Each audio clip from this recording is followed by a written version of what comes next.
आलमी bank Sindh solar system जा 2 लाख unit विरहाइण वारे मंसूबे ते मंजूरी ॾेई छॾी। सिंध जे वॾे वज़ीर सैयद मुराद अली शाह जी सदारत हेठि आलमी बैंक जे कंट्री डायरेक्टर नाजी बेनहसन जो वफ़द सां गॾु इजलास। वर्ल्ड बैंक जे जारी ऐं नवनि मंसूबनि जो जाइज़ो वरितो वियो।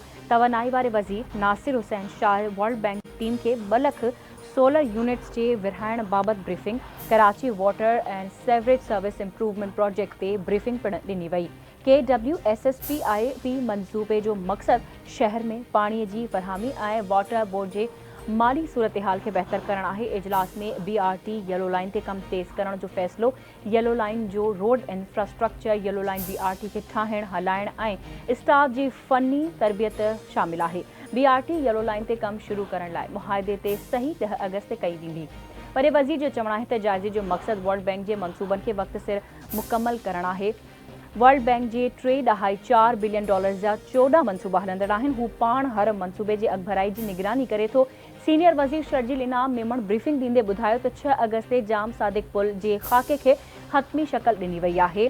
हतमी डिज़ाइन में कुझु देरि थी आहे, जंहिंखे मुकमल करण लाइ हू पाण निगरानी करे रहियो आहे।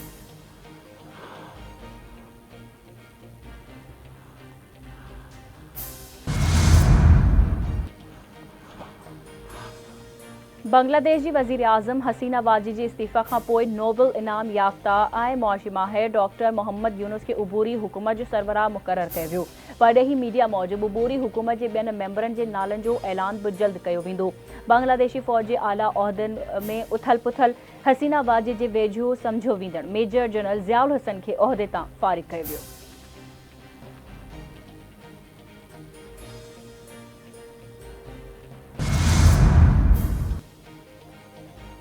तहरीक इंसाफ़ इलेक्शन तरमीमी एक्ट सुप्रीम कोर्ट में चैलेंज करे छॾियो। बैरिस्टर गौहर पारां दाख़िल दरख़्वास्त में वफ़ाक़ ऐं इलेक्शन कमीशन खे धुर बणाए वियो। दरख़्वास्त में मौक़िफ़ अख़्तियार कयो वियो त तहरीक इंसाफ़ मख़सूस सीटुनि जूं लिस्टूं सुप्रीम कोर्ट में जमा कराए चुकी आहे। 12 जुलाई जे सुप्रीम कोर्ट जे फ़ैसिले खां पोइ मख़सूस सीटूं तहरीक इंसाफ़ जो हक़ आहिनि।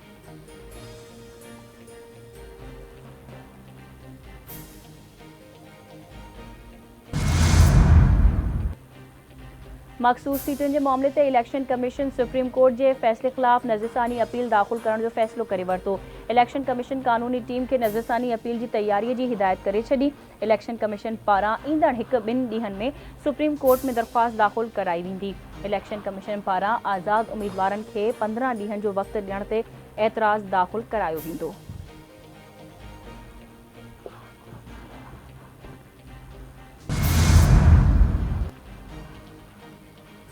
मनशियात जे ख़ात्मे लाइ समूरनि वफ़ाक़ी ऐं सूबाई इदारनि सां गॾिजी कमु करणु, इंटेलिजेंस ऐं डेटा शेयरिंग, मनशियात जे आदी माण्हुनि जी बहालीअ वारनि मर्कज़नि जो तादाद वधाइण जो फ़ैसिलो।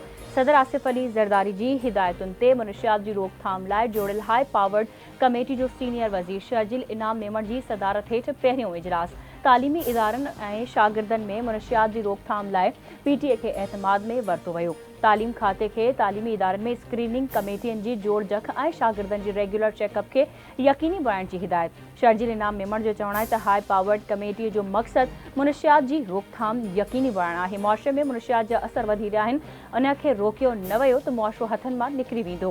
सिंध हुकूमत मनशियात जे नेटवर्क जो ख़ात्मो चाहे थी।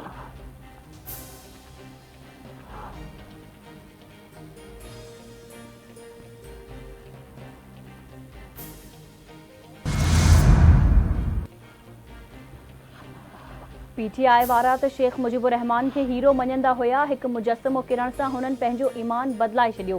सुदस मां वारे वफ़ाक़ी वज़ीर अता तारड़ जी इस्लामाबाद में प्रेस कॉन्फ्रेंस। संदसि चवणु आहे त ॿिन्ही ऐवाननि मां इलेक्शन एक्ट तरमीमी बिल अक्सरियत राय सां मंज़ूर थियो ऐं कानून बणिजी वियो। रूल्स तहत आज़ाद उम्मीदवारनि खे 3 ॾींहनि अंदरि पार्टी में शमूलियत अख़्तियार करणी आहे। आइन ऐं कानून वाज़े आहे त फ्लोर क्रॉसिंग नथी थी सघे। हिकु पार्टी जंहिंजो पार्लियामेंट में मौजूदु नाहे, उन खे मख़सूस सीटूं कीअं ॾेई सघजनि थियूं।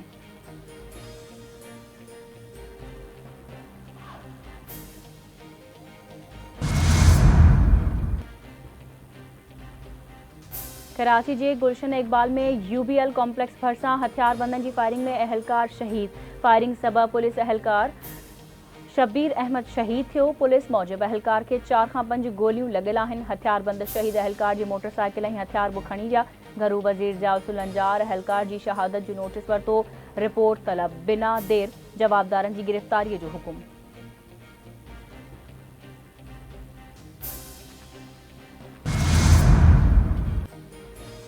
बरसातुनि खां पोइ सिंधु दरिया में पाणी जे वहिकरनि में वाध जो सिलसिलो जारी। गुडू खां पोइ सखर बैराज वटि नंढी दर्जे जी ॿोॾि डिक्लेयर। 24 कलाकनि अंदरि पाणीअ जी सतह में 53,900 क्यूसेक वाध। गुडू वटि मथां वहिकिरो 3,12,384 ऐं हेठां वहिकिरो 3,06,222 क्यूसेक रिकॉर्ड। सखर बैराज वटि मथां वहिकिरो 2,36,600 क्यूसेक ऐं हेठां वहिकिरो 2,18,050 क्यूसेक रिकॉर्ड। कोटड़ी बैराज वटि 1,24,315 क्यूसेक ऐं हेठां वहिकिरो 87,820 क्यूसेक रिकॉर्ड कयो वियो। चश्मा तौनसा काबुल नदी में विचोले दर्जे जी ॿोॾि बरक़रार। सरबैला डैम कालाबाग वटि हेठें दर्जे जी ॿोॾि।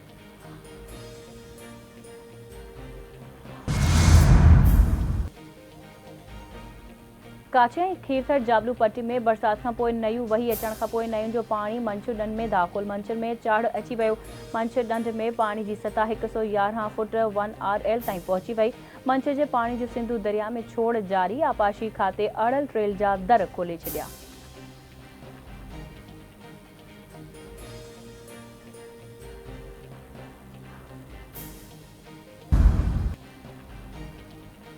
पाकिस्तान दुनिया जो वाहिद मुल्क आहे जंहिंजो एहतसाब वारो इदारो सभ खां वधीक करप्ट आहे।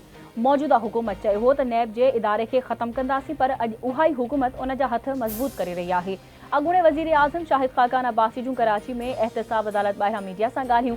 संदसि चवणु आहे त 4 तरमीमनि खां पोइ बि एहतसाब वारे इदारे जी हालत नाहे बदिली।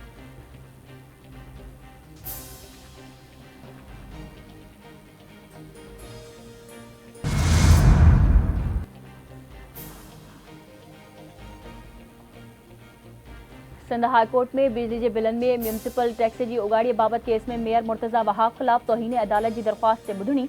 मेयर के वकील दरख्वास्त ते लिखत में जवाब जमा कराइण लाइ मोहलत घुरे वरिती। अदालत मेयर मुर्तज़ा वहाब खां 1 हफ़्ते अंदर लिखत में जवाब तलब करे वरितो।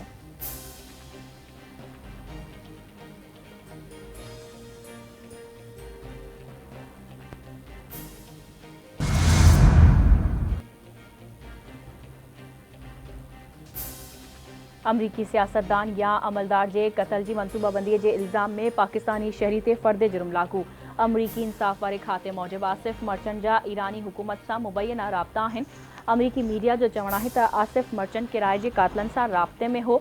उहे असल में अंडर कवर FBI अहलकार हुआ। आसिफ मर्चेंट ते न्यूयॉर्क वही किराए के कातलन से कत्ल की मनसूबाबंदी जो इल्ज़ाम है। आसिफ मर्चेंट के 12 जुलाई ते अमरीका का बाहर वञण की तैयारी दौरान गिरफ्तार किया वियो। व्हाइट हाउस तर्जुमान जो चवणु आहे त आसिफ मर्चेंट जो ट्रंप ते कातलाणी हमले से को वास्तो नाहे।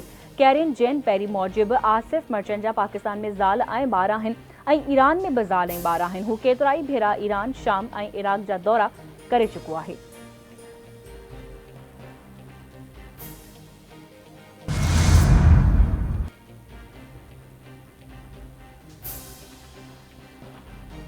परडेही तर्जुमान मुमताज़ ज़हरा बलोच अमरीका में आसिफ मर्चेंट की गिरफ्तारी ते जारी कयल बयान में चयो आहे त अमरीकी अमलदारनि सां राब्ते में आहियूं, वधीक तफ़सीलुनि जो इंतज़ार करे रहिया आहियूं। अमरीकी उहदेदारनि चयो त मामले की जांच जारी आहे। बाज़ाब्ता रद्द अमल खां अॻु आसिफ मर्चेंट जे माज़ीअ बाबति ॼाण जी तस्दीक चाहियूं था।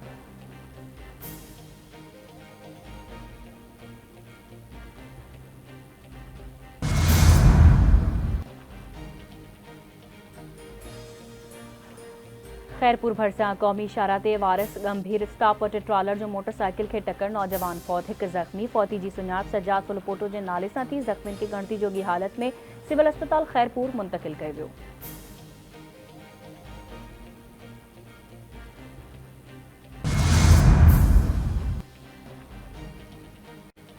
घोटकी पुलिस जो कच्चे वारे इलाके में ऑपरेशन एक मुग़वी बाज़ियाब। 4 ॾींहं अॻु घोटकी जे हुसैन बेले रोड तां पोहरियत सिकंदर मलिक खे धाड़ियल अगवा करे विया हुआ।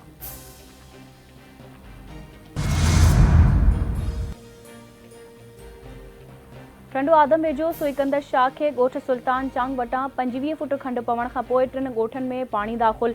फसल भी पानी हेठ अची विया। इतला बावजूद आपाशी अमलदार न पहुता। वधीक ॻोठ ॿुॾण जो ख़तरो। टंडो आदम ब्रांच के भी गुज़िरियल रात डोगर ॻोठ वठां रोड़ियूं पेची वयूं हुयूं।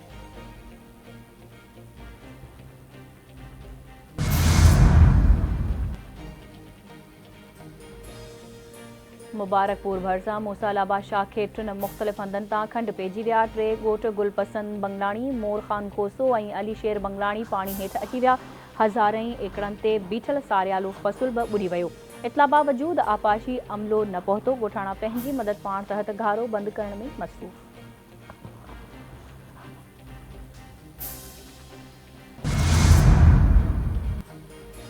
गौसपुर वेझो नसीर शाह खे 3 फुट खंडु पइजी वियो। 100 एकड़नि ते बीठल सारियालो बेजारो लुड़ी वियो। इतला बावजूद आपाशी अमलो खंडु बंदि करण न पहुतो, जंहिं सबबि ॻोठाणा पंहिंजी मदद पाण तहत खंड खे बंदि करण में रुधल।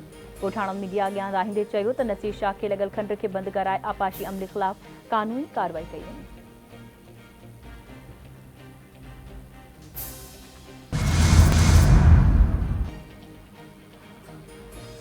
पाकिस्तान क्रिकेट बोर्ड बांग्लादेश ख़िलाफ़ टेस्ट सीरीज़ लाइ 17 रुकनी क़ौमी स्क्वाड जो ऐलान करे छॾियो। शान मसूद कप्तान ऐं सऊद शकील खे नाइब कप्तान मुक़ररु कयो वियो। जैसन गैलेक्सी जी रेड बॉल हेड कोच जी हैसियत सां पहिरीं टेस्ट सीरीज़ हूंदी। डोमेस्टिक क्रिकेट में कारकर्दगी जी बुनियाद ते मोहम्मद हरेरा, कामरान ग़ुलाम ऐं मोहम्मद अली खे टीम में शामिल कयो वियो। ॿियनि रांदीगरनि में अब्दुल्ला शफ़ीक, अबरार अहमद, खुर्रम शहज़ाद, मीर हमज़ा, मोहम्मद रिज़वान, नसीम शाह, साइम अयूब, सलमान अली आगा, सरफराज़ अहमद ऐं शाहिन शाह अफरीदी शामिल।